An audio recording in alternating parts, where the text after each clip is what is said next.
Missed an episode of your favorite podcast? Choose from over a decade of content in our archives, not just the latest episode. All free at gcnlive.com.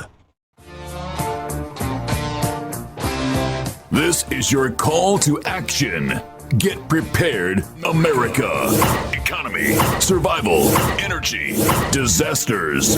This is USAPrepares.com. Informative radio, educational radio. Interact now by emailing instructor@USAPrepares.com or text at 434-390-7953. Class, please take your seats. Now, your instructor, Vincent Finelli.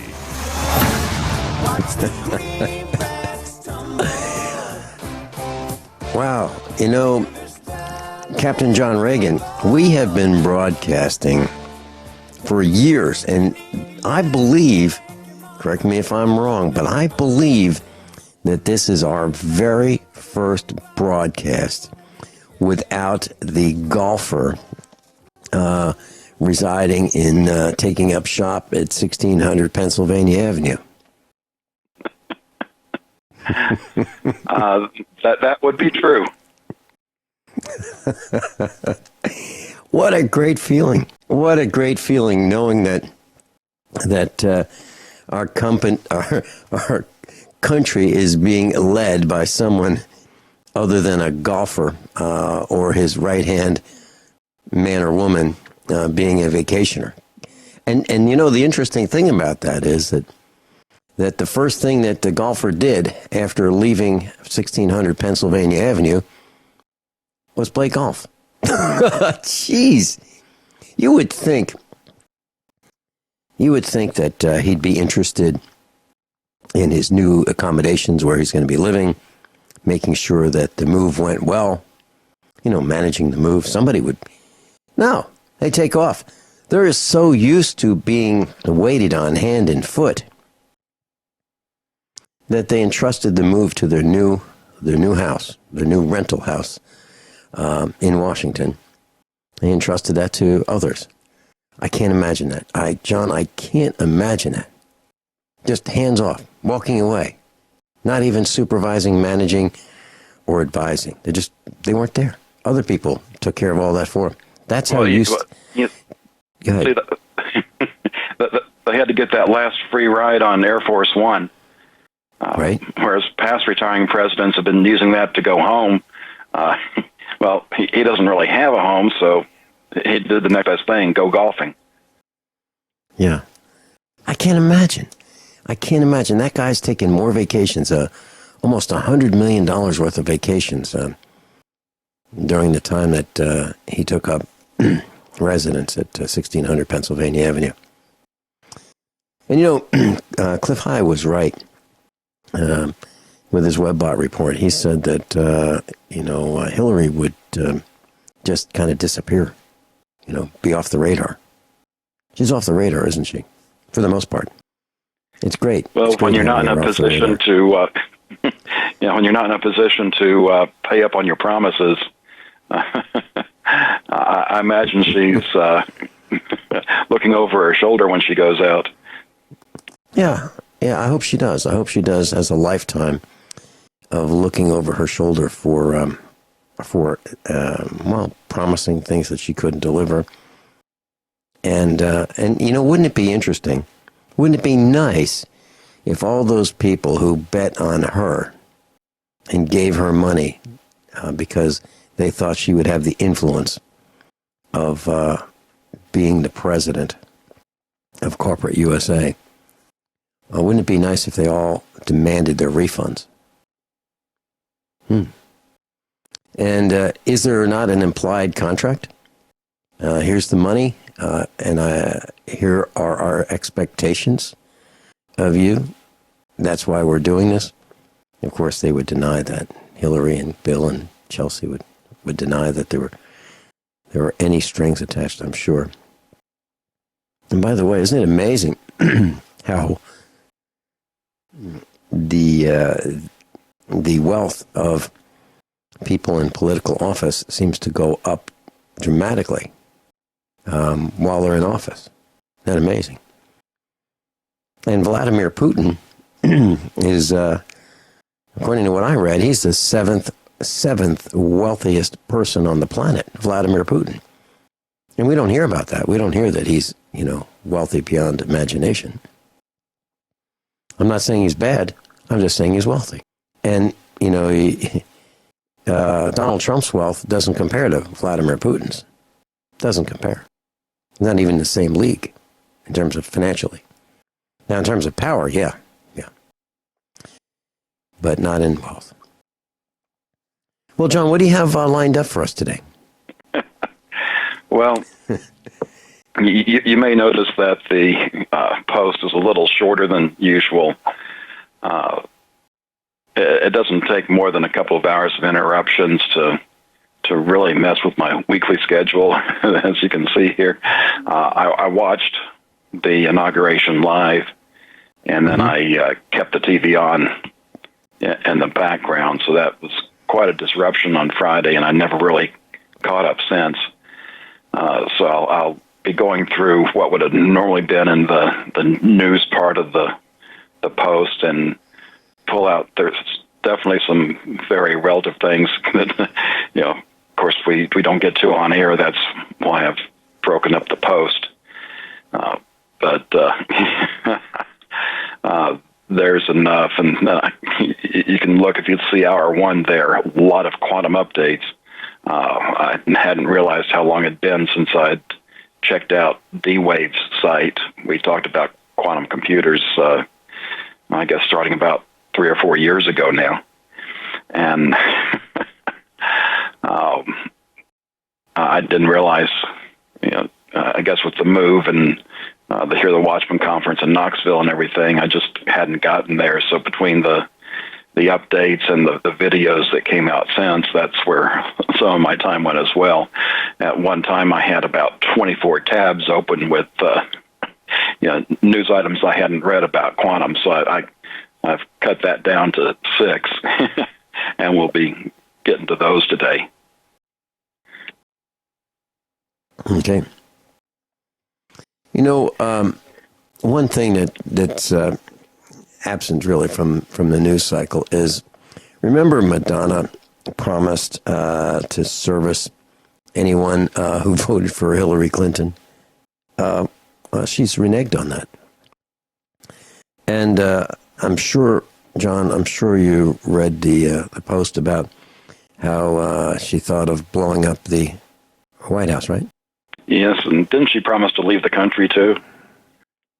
I don't know about that, but that'd be a good third part of what she said, if she did say that.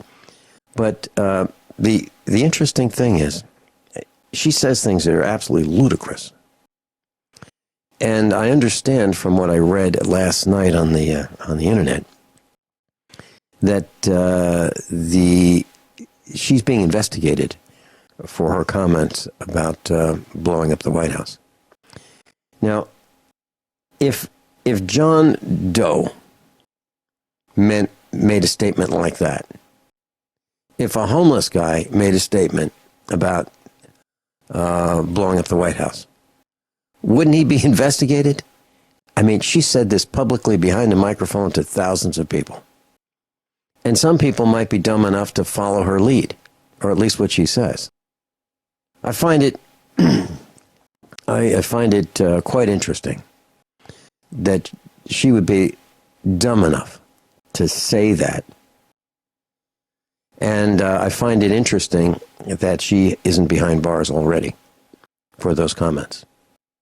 You might call it inciting a riot. You might call it a lot of things. But the Secret Service is allegedly going to investigate her. And my question is, why did it take so long? Why wasn't she hauled off the stage immediately by the police for saying that? I've never heard anybody say that. I've been to lots of presentations and seminars and conventions, and I've never heard anybody say things like that. Now, there used to be a time when you could express your views about, the presidents and say whatever you wanted to say about them. Now that's called hate speech. And you can be arrested for it. Well, what do you call what Madonna said? And what's with these women who are protesting against Donald Trump? What's with that? What actually do they want? What do they want? Do you know what they want? I'm not sure what they want, John.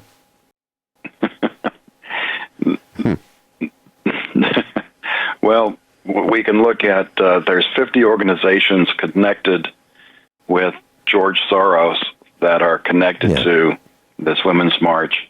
And you can also, occasionally find the news where if you're a pro-life woman, you weren't invited to march with them.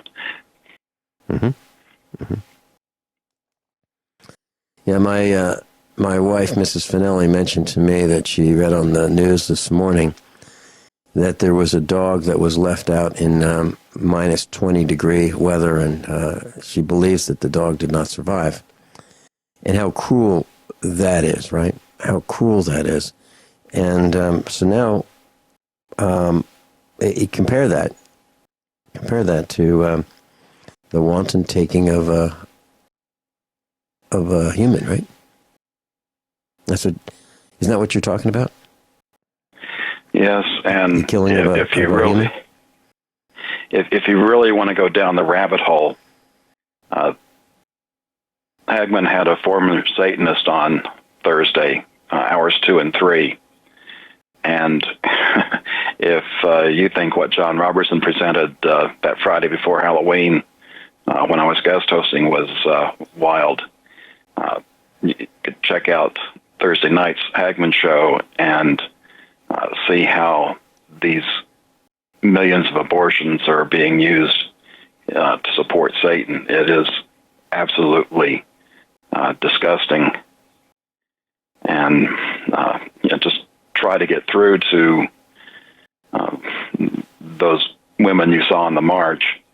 Some of them, whether they know it or not, are just plain Satanists. Others are just plain ignorant or deceived. But it doesn't matter. You see the results you end up with. Captain John Regan's with us, U.S. Air Force Reserves, retired. His website, thefinancialstateoftheunion.com. Also, eze33.org. We'll be right back. John, what are we going to talk about? We're going to cover an oldie, if cars worked like windows. Oh, wow. Okay, we'll be right back. Captain John's with us. Captain John Regan. If cars worked like windows, John. I thought this would be something a little bit on the lighter side. Yeah. We talk about self-driving cars quite a bit here. And what I thought about when I pulled this up, this has been floating around the net for a long time, but it's been a while since I've seen it. I laughed out loud when I read it again, so I thought you might enjoy it, is how the article starts out. And the post is dated in January of 2005. So if it was around for a long time then, you can imagine, probably 20, 25 years old. And I'll read it to you. Bill Gates reportedly compared the computer industry with the auto industry and said, if GM had kept up with the technology like the computer industry has, we would all be driving $25 cars that got 1,000 miles to the gallon. In response to Bill's comments, General Motors issued a press release stating, if GM had developed technology like Microsoft, we would all be driving cars with the following characteristics. First, for no reason whatsoever, your car would crash twice a day. 2, every time they repainted the lines on the road, you would have to buy a new car. 3, occasionally your car would die on the freeway for no reason. You would have to pull to the side of the road, close all the windows, shut off the car, restart it, and reopen the windows before you could continue. For some reason, you would simply accept this. 4, occasionally executing maneuvers such as a left turn would cause your car to shut down and refuse to restart, in which case you would have to reinstall the engine. 5, Macintosh would make a car that was powered by the sun, was reliable, 5 times as fast, and twice as easy to drive, but would run on only 5% of the roads. 6, the oil, water temperature, and alternator warning lights would all be replaced by a single, "This car has performed an illegal operation" warning light. 7, the airbag system would ask, "Are you sure?" before deploying. 8, occasionally for no reason whatsoever, your car would lock you out and refuse to let you in until you simultaneously lifted the door handle, turned the key, and grabbed a hold of the radio antenna. 9, every time a new car was introduced, car buyers would have to learn how to drive all over again because none of the controls would operate in the same manner as the old car. And number 10, you'd have to press the start button to turn the engine off.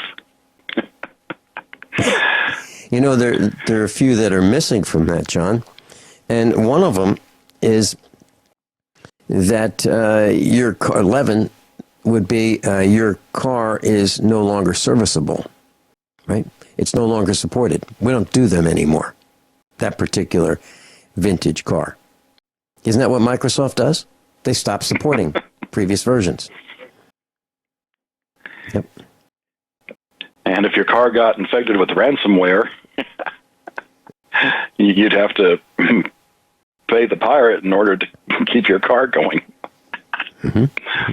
You know, John, in this line of thinking, very seriously, over the weekend I was working on my little diesel Mercedes that I bought. It's 21 years old. And the reason I bought that, I bought it for very little money. I mean, very little money. The reason that I bought it is I'm not interested in being held up by the equivalent of Microsoft. I'm not willing to be held up by the dealers in the automotive industry with these cars that are computer controlled to the point where you cannot work on them anymore. I have an old Chevy truck, a 2004, and for some reason it decided not to start. It just won't start. So I looked at the fuel pressure. I put a fuel pressure gauge on it. It's got fuel pressure. I checked the ignition spark. It's got ignition spark. It kind of starts, but it won't keep running. I put fuel down the intake manifold, and it runs for a few seconds and then quits. So according to that, all systems are working, but it won't run. It won't continue to run. That's the kind of frustration I'm talking about. And how do you fix that? Well, if you have lots of parts, you can substitute all kinds of parts. That's an expensive way to do it. I'd rather just know what the problem is and replace that part. And so far, I'm stumped. We'll be right back. Captain John Regan's with us. Captain John, what's next? Well, if you remember when Google and NASA, which seemed like a strange combination, went in together and bought a quantum computer a few years ago. This was when I was still living there in Springfield, and I was trying to figure out how can I explain the capacity of this thing. Because, you know, even with the financial updates that I do in the trillions of dollars, our minds really can't even comprehend that. And the 512 qubit computer was so much more than that. So what I did, and I brought this to, you know, the meetup there in Springfield, is I had a stack of Legos. And this stack of Legos was almost as tall as me. And every Lego represented a digit. So that's how many digits were in this number. And it just is so far beyond anything that we know of. I mean, the huge financial numbers, you know, it's just a small part of the stack. And even when you get into the large numbers, like number of stars in the universe, or even the number of atoms in the universe, you still have many. That's not even halfway up the stack. It's just a huge number. And in the years since, of course, they have improved the computers. And what we're going to see in some of these updates going through the 1,000-bit qubit, the 2,000 qubit, and when you start to look at these 2,000 qubit computers, if you wanted to, make a stack of Legos again, where if these were just ordinary bits and you were putting it into a number with three numbers with commas like we're used to seeing, and you just kept on stacking, one Lego for each one of those numbers, you're now getting to around 20 feet high, maybe even more, in Legos just to represent how big a number this computer is capable of. And I came across a video that did explaining more on how the quantum annealing process worked. And that actually gets into exponential, so it's something that's going to require me taking some time, and I may not even be able to get to that until after this year's here, the Watchman Conference. And that would make the number of, let's just say, combinations that it can look at an exponentially larger number. And it's, and if you don't believe it's being weaponized, I've got an article in here that will dispel that myth. This kind of started off, the Quantum Update 1 came across this article. Graphene's superconductive power has finally been unlocked, and it's crazier than we've expected. And it doesn't directly relate this to the quantum computers, but you're using the superconductive material at a very low temperature. In fact, inside the D-Wave quantum computer, it is colder in there than it is in outer space. It's called the coldest place in the universe. It is very, very close to absolute zero. So that's one of the limitations that they are having with these quantum computers, because they do have to keep it so cold just to make all these weird quantum features work. However, with this new graphene, they're able to do superconductivity at a higher temperature. They're not saying exactly what that temperature is, but any improvement definitely makes it easier. So to me, this is one of those disturbing trends in where computers are going. John, you mentioned absolute zero. And I remember from chemistry class that absolute zero, or 0 degrees Kelvin, or minus 459.67 degrees Fahrenheit, is a temperature where atoms would stop moving. And we can't reach it because in order to reach that, we'd have to have atoms moving to remove cold, like in a heat pump.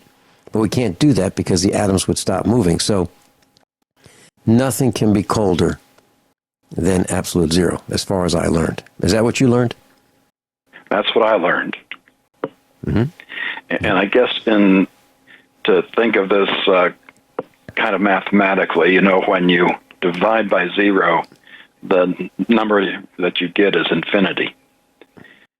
So you can never really divide by zero. And if you want to, you can take a spreadsheet and start, dividing by smaller and smaller numbers, and you see how your result gets larger and larger and larger. And when you get to that very close place, now you're able to accomplish these strange quantum effects repeatedly. And it kind of drives me crazy. On one hand, it's kind of like Einstein. He didn't want to believe in quantum physics because it was, it had some non-logical characteristics. And when I was in school, I liked math and science because you were able to get an answer. Whereas when you were taking English and history, it's very much aligned with the opinions, and if your opinions didn't match that of the instructors, your grade tended to suffer. But now when you get into this weird quantum world, things happen in ways that are not necessarily logical or in a fixed answer. And that's part of where it gets really weird. And as I've mentioned before, even the people that work with quantum computers don't understand how quantum computers work. Well, I was thinking about what you just said. Many years ago, I think it was before 1980. It was around there. I built a computer with a Motorola processor, a 16-bit processor. The processor was called a 6809. And I had trouble with it because it ran really hot. And in order to keep this computer running, I had to spray Freon on the CPU itself to keep it cool. And that's when I first learned about processors, heat, and the ability to keep running. So it's very interesting that in a very, very small way, I learned about what you're talking about many years ago. And yes, you're absolutely right. Computers seem to like, at least the processors, moving parts don't like cold temperatures, like hard drives don't like cold temperatures. But the CPUs do just fine. They seem to like it really cold, but they don't like humidity, and they don't like condensing air that would short out the processor. But in terms of temperature, they seem to like it cold. You're absolutely right. So, in going back in the history of D-Wave, they show how they were doubling, I believe, every year, and then things kind of stopped a little bit after that 512 qubit computer and the connection with Google and NASA. And I don't know if it's they met some technical problem or financial problem, or now that they're playing with the big boys in government, that this is now a black ops project and information's not going to come out as well. So that what we now see in the press releases is old news, and as we go through these updates, we're actually going further into the past. So the newest ones are first, the older ones are latter. And update number 2 is not technical. It's D-Wave forms independent subsidiary for U.S. government business. So, I just wonder, and you look at the people involved with it, between D-Wave and, people that have had, interesting positions in government, including one that's Principal Deputy Director of National Intelligence, Director of National Reconnaissance Office, Deputy Director of CIA for Science and Technology. I mean, it's the positions that have been held are, we can understand the title a little bit. We usually don't know what all they were involved with. So it's like I say, often with looking at technology, it's not the technology, it's not the proposed benefits that they put into the press releases that matter. It's the question you ask, how do you weaponize this, that you start understanding what's going on into this deep state mindset. And I've actually got a link in hour 2. It was just a little over 56 years ago when Eisenhower gave his farewell address, and we should be able to get to that next hour. But if you don't think that weaponizing this isn't being considered, the creation of the subsidiary should prove otherwise. And I was reading.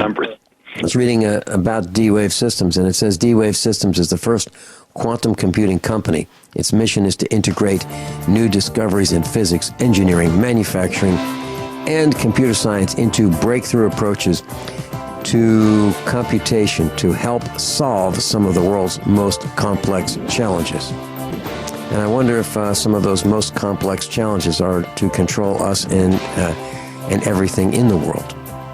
Absolutely. Sure sounds like it to me. Sure sounds like it to me. Captain John Regan's with us, and we're talking about supercomputing and the potential for weaponizing this technology. John, please continue. Well, let me just change a word there. These are not supercomputers, they're quantum computers. And there's a big difference there. Supercomputers are so classical computers. These quantum computers, the way they work, you basically create the problem, and the way that the people that work with the computers describe it, it's like it's shipped off to another dimension and the answer comes back. Supercomputers break things down. If you ever had any kind of matrix algebra where you're having to solve for a series of equations, you may not have actually used matrices, but you did that back in algebra where you were having to find solutions. Just imagine where you've got many, many more times the variables and many, many times the equations. Well, those can be broken down into bits and pieces, and supercomputers can work on that. You know, each one of those parts individually, then pull them all together. The quantum computer does that in a different way so that it can create a solution or a near optimal solution much, much quicker. And in some cases, what you're trying to look at would take more than the time of the universe to solve, and they're getting this back in a matter of minutes. John, does predictive science depend on quantum computers, or can that be done with just supercomputers? Meaning, well, you can do that, but there's so many combinations of things out there, and it's all probabilistic. And when you're able to define that into the quantum computer, you're able to get the answer much, much faster. Okay. Let me just go through the headlines here, and as I'm going backwards, September of 2016, D-Wave Systems previews the 2,000 qubit system, and in this it says that the performance improvements of up to 1,000 times over the D-Wave 2X system, which is their 1,000 qubit, and what I had presented in Springfield was the 512 qubit system. The next article was from September of last year, saying they're planning to ship a 2,000 qubit quantum computer in 2017. So if it's not actually already being used in a project somewhere, they're going to officially say it is. From September, the next quantum computing chip offers 1,000 times speed up, again referring to the one that's coming out this year. And from August, where they make the announcement, they talk about the temperature, 15 millikelvin, near absolute zero, 180 times colder than interstellar space. Probably not worth trying to get into Josephine tunnel junctions, but over 128,000 of those, which is what allows this to happen. And scrolling all the way down to the bottom, the D-Wave 2X is up to 100 times faster at finding good near-optimal solutions than optimal solutions. It is that's why they're able to charge so much, because it saves so much time. And when you look at everything that they're trying to look at, and when you start factoring in like what we were getting to with the self-driving cars and all of the information that it has to survey, huge amounts of data, and you're going to need quantum computers to be able to analyze that data for our controllers to make sense of it. John, I was thinking as you're saying this, do we know about the operating system? Does that come from D-Wave too, or is it open system? How does that work? It doesn't. I don't believe it uses a classical operating system as we know. Okay, so it sounds like it's proprietary. Okay, we'll be right back, John. What are we going to talk about when we come back? Well, we'll get into Spidey Sense for robots, MasterCard helping farmers. Everyone all set? Cocked? Locked? Hour number 2 of USA Prepares. Captain John Regan's with us, and we're talking about sensing ability of robots. Captain John? Wow. Well, before I forget, I've got a link at the top of my post for Hear the Watchman. I think everybody knows I'm going to be there. It's a 3-day event, March 31st through April 2nd here in Dallas. And there's a special. The tickets are regularly $119 for the 3 days. If you use the coupon code WATCHMEN, WATCHMEN, and I don't know if it's case sensitive, it was given to me with a capital W for Watchmen, you can get the tickets for $77.70. This promo expires 9 p.m. Eastern Time tonight, so that's 8 o'clock Central, 6 o'clock Pacific. If you click that link, it takes you to the Hear the Watchman website. You can order from there and also see all the great speakers. And the way Hear the Watchman works, there's no breakout rooms. You're going to be able to listen to every speaker, and you have that nice up-close access to all of these wonderful men and women that are going to be there, that you can get into those intriguing discussions. So I just wanted to bring that up. And I also wanted to follow up a little bit. If you notice, you don't have the Tale of Two Droughts. It's taking that out. But I did want to make a comment. If you look at all the water that California has received, a tremendous amount. Northern California, no drought. Southern California, drastically reduced. That is a lot of weight that has now hit California. And in addition to that, some of that water is going to go down into the ground and possibly lubricate, some of these fault lines. So I would not want to be living in California right now. I think we ought to be on the lookout for some possible quakes that they haven't seen, simply because of the years of drought now followed by this huge amount of water. And did you want to comment on that before we get into Spidey Sense?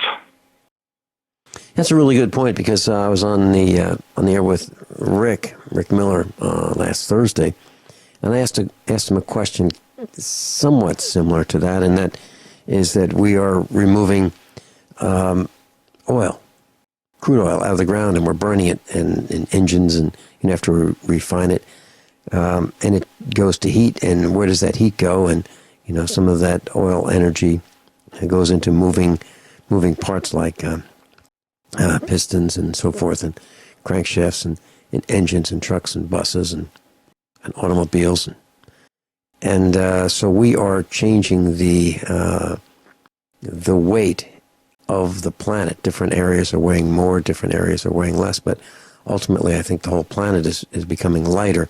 And my concern was, is that a concern? And that's a really good point that you bring up. And also the lubrication part, where where water is being returned back into these openings in the ground. Very valid points. And so, class, if you know a geologist would like to come on the air with us and talk more about it, we'd love to learn more about the changing center of gravity of our Earth. Is it happening, or is this so minuscule that it's irrelevant? I'd like to know that, wouldn't you? Well, there's some other interesting things if you take into account expanding Earth theory, which is what used to be in place before plate tectonics.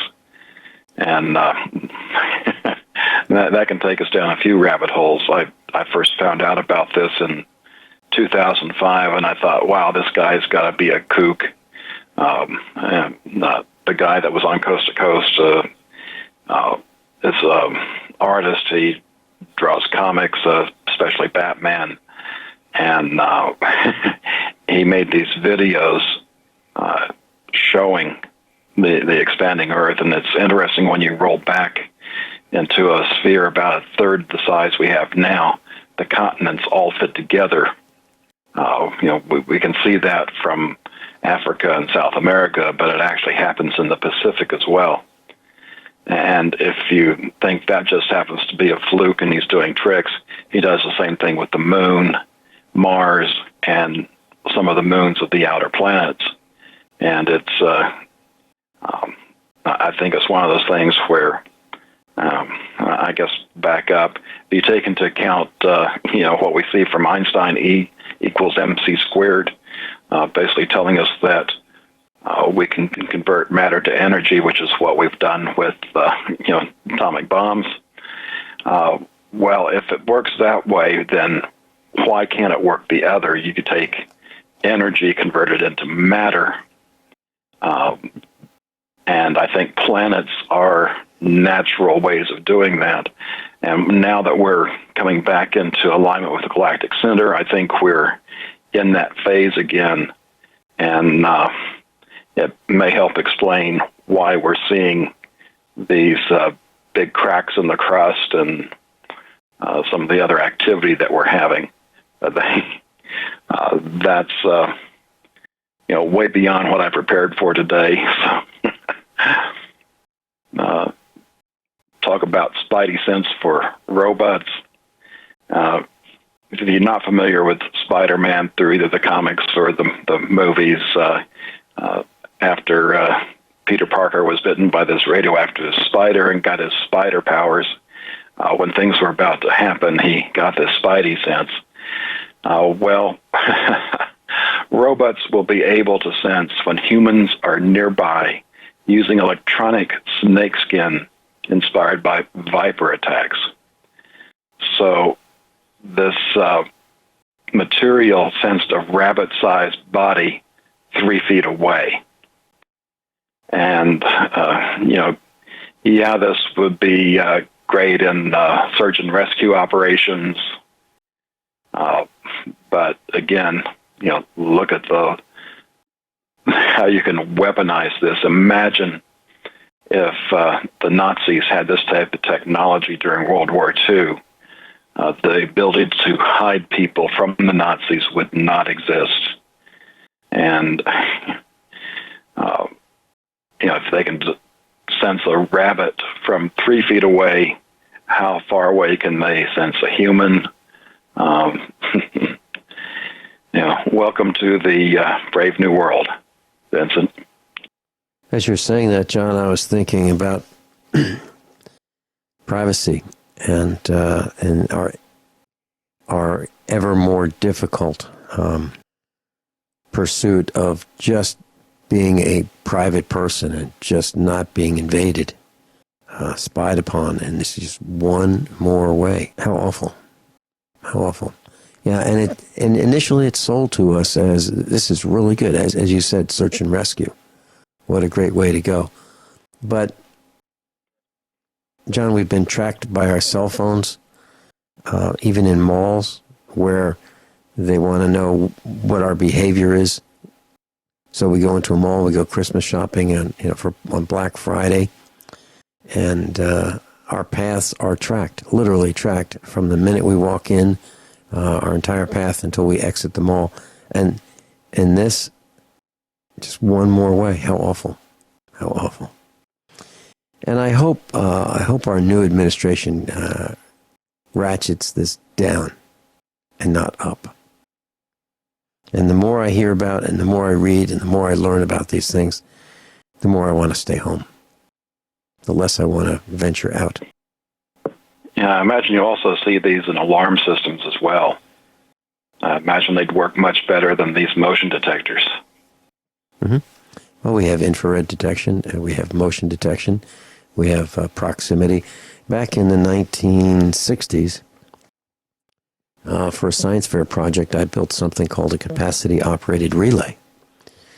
And this device would sense the capacity, the change in mass. As something approached it, it would sense it. And this was nothing. This was in its infancy. This was a vacuum tube operated device with a plate, a metal plate, 8.5 inches by 11, connected with a single wire. And as your hand, if you stood away from it and you approached it with your hand, it would sense it. You wouldn't have to touch it. It was not a thermal thing. It just detected the capacitance between that plate and something changing the capacitance, meaning walking near it. And you can think of it like when years ago, when you'd walk into a supermarket, they would have this mat that you would walk on, and it would open the door for you. Well, that was a switch. That was a switch that could sense the change in weight. This thing just sensed a capacity, something large approaching it, and now we've taken it to a new level. Pretty frightening. And now MasterCard's come up with a mobile device to help farmers sell direct, and in the title, with no shady middlemen. This is being done in East Africa. And while I think it's a good thing that you're able to get food direct from farmers, and that may come here as well, I'm, again, looking at the weaponization of this. It's all about the control of energy, and when it comes to human, that energy source is food, and of course, water is needed in that process as well. Is why we are getting the smart grid for electricity, water and gas. So imagine when you get to the point where farmers have to blockchain their food production. Now you are getting the platform in order to sell, whether it's directly to consumer or to the store, so you can transfer that blockchain. Yep, and we're becoming more and more dependent on banking. When we come back, I may share a story about a credit card that I decided that we don't want to do business with anymore. Mark, are you there? I'm here. Great. Captain John Regan's with us. You're live on the air. Welcome. Good morning, gentlemen. On this subject of the supercomputing, this has happened to me a couple of times before, and I thought, no, it's just a quirk, right? No, it's for real. This just to give you a little background. Recently, I came across somebody that has a bunch of old Tough books. The Panasonic Tough book laptops. They're built like super heavy duty, and I've been wanting to get another. You see them on some of these television shows like Jericho. You see one, a ruggedized computer. Yes. Right. So I thought instead of getting a new laptop, because I need to get another one, I said, well, you know what? If I got an older one and maybe try to get like Linux and, the alternative operating system and load it up on maybe not a real old one, but something, maybe a couple of generations ago, maybe a CF, they got CF28, CF29, CF30. I heard that the CF29 might be able to use it, but I know CF30 will. Anyway, so I was looking on the internet just in the last few days for Linux for, these old Tough books. So, but then it came to my mind, I don't know if you guys remember the Pocket PCs. I actually, a few years back, I acquired a Dell Pocket PC. It was the latest version that they had, and I got it for really cheap. A guy had bought it for his son, and it was still in his closet, brand new in the box. And I said, well, this is old technology, but maybe it's useful. And but Dell stopped supporting the Pocket PC, the operating system. But so anyway. It had been several years since I looked this up. I've still got the device. So today, while you guys were on the line, I was looking up this, the software, the Linux for the for the Panasonic Toughbook, right? And then out of the blue, I said, you know what? It's been a while since I've looked. Maybe somebody has updated and actually has an operating system for Linux for the Pocket PC. So I go to Google and I start to type in how to load Linux into the Pocket PC, right? To the Dell Axum. Now I'm on a different laptop, but I've got my email open. I'm on Google. I start to type in how, and the first thing that drops down is exactly what I'm looking for, and I haven't looked for that in over 2 years. This is weird, man. This is like this is for real. The supercomputers, I think, are at work, and they're figuring out who we are, and they like predictive programming. Like it can read my mind. I mean, have you guys experienced this? Yeah, I've been John? Researching things, and I'll go to Google and start typing in like 3 letters, and quite often in either the top or the first 3 options that it gives for autofill is exactly what I needed to search for. Even though it might have been a long time since you searched for that exact phrase, right? And it didn't type in a phrase that I typed in before. It just, how did it know I was going to look for the Dell Axum? I hadn't even. And this is the other thing. These microphones, I think, are listening to us too. Because this is weird, man. Because I might be on the phone with somebody and talking about something, and then I'll say, well, here, let me look that up, and I'll go to Google and I'll type it in, and something I haven't looked for, or maybe never looked for, and the like you say, the drop down will fill in the autofill. It'll just, this is some people might say, well, hey, that's convenient. I don't know. I don't like that. What do you guys think? You have the assistants that are listening, whether it's Google or Microsoft or others, and it also keeps track of the IP address that you're using. So when you're connected by your broadband at your home, every computer is sharing that IP address. So when you do a search on your computer, those ads that start following you can start appearing on your wife's computer as well. Oh, wow. I'll let it go at that, guys. I just thought I'd report that. It's just that's creepy. Thank you. Mark, thanks for the call. We'll be right back.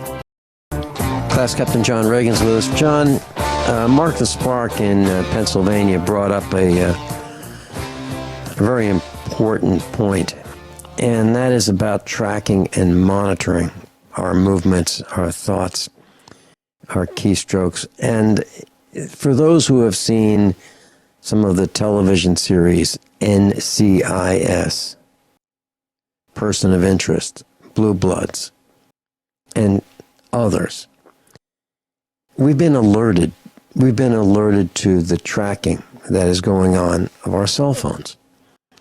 During the break, I typed in cell phone locator. And here's what, just one result from the search. And it says there is an application for a cell phone, and it's called the Phone Tracker for iPhones. And it says track people with GPS by Cell Phone Solutions Limited Liability Corporation. The price is free. And the description says the cell phone tracker is a tool that allows you to track the location of another smartphone user. Now you can follow the movements of a friend, your spouse, your child, a coworker, or a coworker with your iPhone. Isn't that great? And it's got screenshots, and it shows that if you were tracking 5 people, and here's the examples, they say Meredith Cook is on 2800 Binford Street, Boston, and it's got the time and the date. And then it says Jason Gage is at 517 North Point, San Francisco, time and date. Donna Smith is at 10205 Broadway in Seattle, time and date. Mike Schneider is in 837 East Riverside, Austin, and so forth. The point I'm trying to make is, here we've got multiple tracking of multiple people because they have smartphones. I've taken a little bit of heat because I don't have one. So for now, I don't think I'm going to show up on these screens. Now, do you think that the police and other government agencies can find out where you are? Of course they can. Of course they can. And John, this is old news, but you've reported that over 90% certainty can be achieved within 3 telephone calls with a burner phone. So you buy a brand new phone, it's not registered to your name, it's registered to Marilyn Monroe or Reggie Jackson or Cassius Clay or Barry Soetoro. You pay for it with cash. You keep your head down, so hopefully you haven't been tracked in the store through facial recognition. You buy this thing, or someone else buys it, pays cash, hands it to you, and you make 3 phone calls, and over 90% certainty is the result of who you are within 3 phone calls. You know, you can't call who you're used to calling if you want to remain anonymous. Just imagine, you call your mom and you call your local pizza delivery place, and those 2 calls alone may be enough to identify who you are. Yeah, or work. Maybe 1 call to work because they know where the call is originating. It may be from your apartment or your house. And then the call to work, that's pretty darn seals it right there. See, that's another aspect. One is using the phone numbers. One is using the location. So not even making phone calls, knowing the locations you're at. And then you combine the 2, and it becomes even more powerful in identifying who you are. So, John, let's just be clear about this too for our class. So, let's say a person gets an unregistered phone, non-contract, prepaid, types in the alias Marilyn Monroe, and then just goes about his business. So it says Marilyn Monroe. He happens to be the guy who owns the phone, has not yet made a phone call, but just turns on the service. Goes to the gas station, right? Buys gas, drives to work, goes to lunch, walks from work down the street, grabs a bite of lunch, stops off at Walmart, the Chinese factory outlet, and then goes home. Isn't that enough to be 99.999% certain who that person is right then and there without even making a single phone call? Yeah, I use the example of when Becky and I were in Springfield. On the north side there, we were in a smaller building of the apartment complex, so within the distant margin of error, probably 10 or 12 people at most. So that makes it a very small universe. Then Becky and I go to the meetup, so that narrows it down to one of the 2 of us. And then you take her to work or meet at the grocery store, and just those 3 locations, we're uniquely identified. Mm-hmm. Mm-hmm. And aren't we known by the places we go, the friends we have? And so now let's say, and we may not even know very much about some of our friends. So we go to a restaurant, and sitting next to us, guy likes booth number 3, we like booth number 4, and we like going there on Mondays, for example. I'm speaking hypothetically. And that guy is a known criminal, a known bona fide criminal. Now we're associating with a known bona fide criminal because we have lunch in the next booth. All kinds of conclusions can be drawn. And I'm thinking about, the meetups that I don't go to anymore. I have no idea about the history of most of the people who went to those meetups. Now, they might have been all upstanding people, and I hope they were. But other people might show up that I don't know, and they come to the meetups. And then I could be associating with bona fide criminals who did heinous things, and I wouldn't even know it. But yet, if I had a meetup, I was part of that group, that guy or that gal with this heinous track record is now associated with me and everybody else at the meetup. This technology could be really, really detrimental. Let me take you further down the rabbit hole. I was listening to an interview with Brad Thor years ago now, and he was saying how, even though you could work hard to eliminate your digital footprint, you cannot eliminate your digital shadow. And what he meant by that, say you worked very hard and you have to make sacrifices in your lifestyle to do this, to get rid of digital footprints, which includes, electricity at your house because you've got the smart meter and everything. So you go and you move in with a friend of yours and you pay cash, and so there's no record of all of this. Well,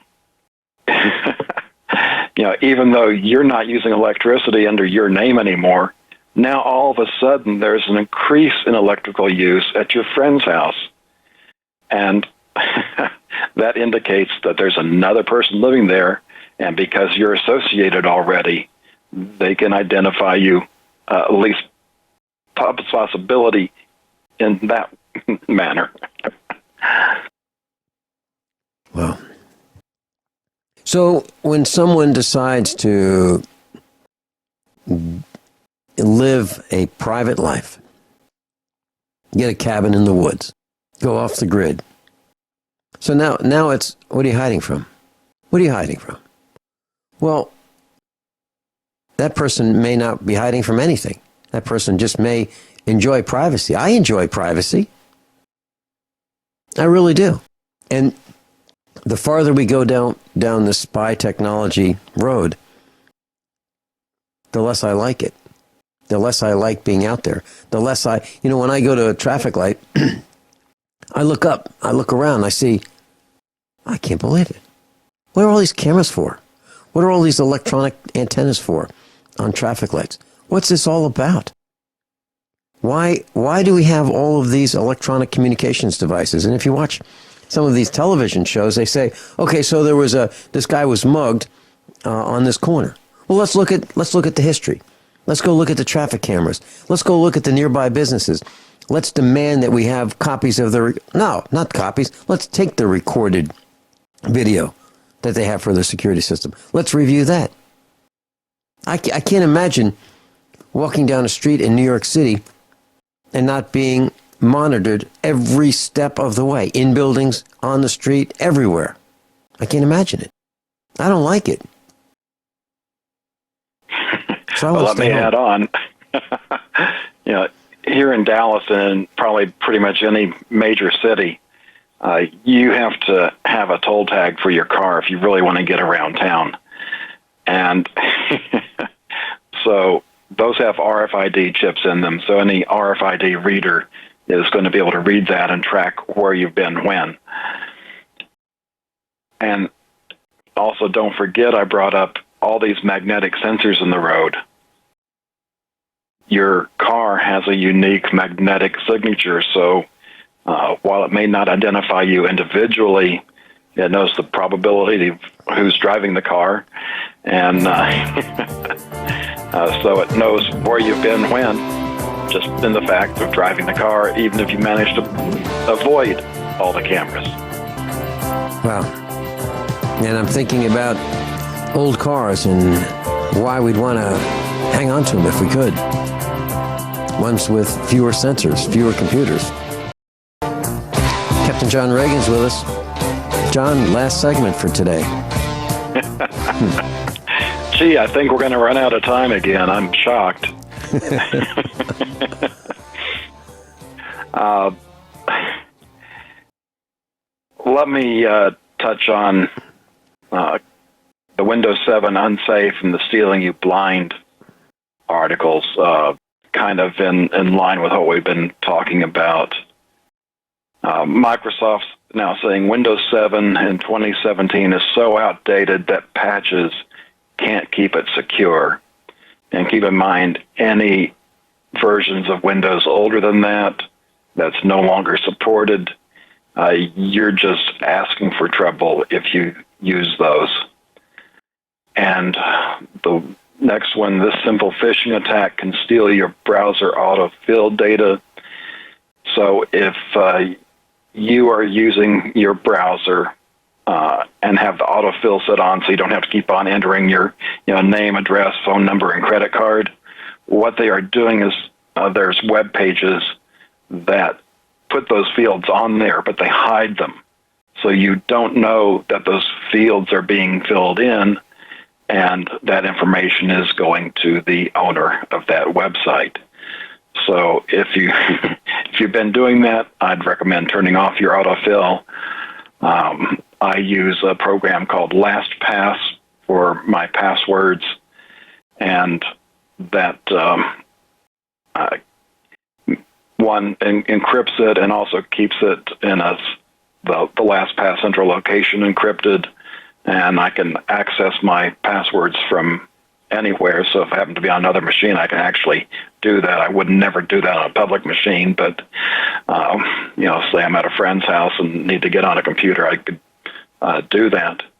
But I don't have autofill turned on LastPass either, and for most people, the free version of that will work for you, and they've changed their terms so you can use it both on your home computer and your smartphone.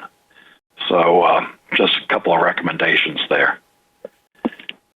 John, which version of Windows do you prefer? Well, I've got computers that some have Windows 7, some have Windows 10. I don't really care for some of the things they've done with 10, putting the AI in there. But functionally, between 7 and 10, you don't notice very much difference, and it didn't take me very long to get up to speed on that. I've noticed that personal computer sales are down for the third straight year, according to my research. And it makes sense because there's not much happening other than additions of spyware and spy capabilities, right? Is there all that much that's new between, let's say, Windows 7 and Windows 10? Other than that? They have determined that Windows 10 is more resistant to attacks than other versions. So that is a consideration as well. There's no such thing as a secure computer, and I guess I'd also say, since we've been talking about, trying to keep our privacy private, if you go in and think, well, I'm going to go in and encrypt my emails to keep my conversations private, what you've just done is raised your hand and told, all those surveillance people, look at me, I'm hiding stuff.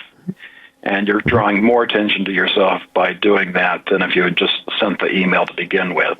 And most of you out there don't have, anything in those emails unless you're stupid enough to plan an attack on the United States or something like that. I talked to a young guy several years ago who was involved in a program that would add words to your emails, words that would get you flagged. And if everybody did that, it'd be overwhelming to the system. But the problem is, who wants to go first? That's the problem. I hate to tell you, but you and me were already flagged. It's great to be in your company, John. It really is. John Regan, thank you so much for being with us, all your hard work, preparing for these broadcasts and educating us every Monday for 2 hours. Class, above all, honesty and integrity. What happens next? is up to you.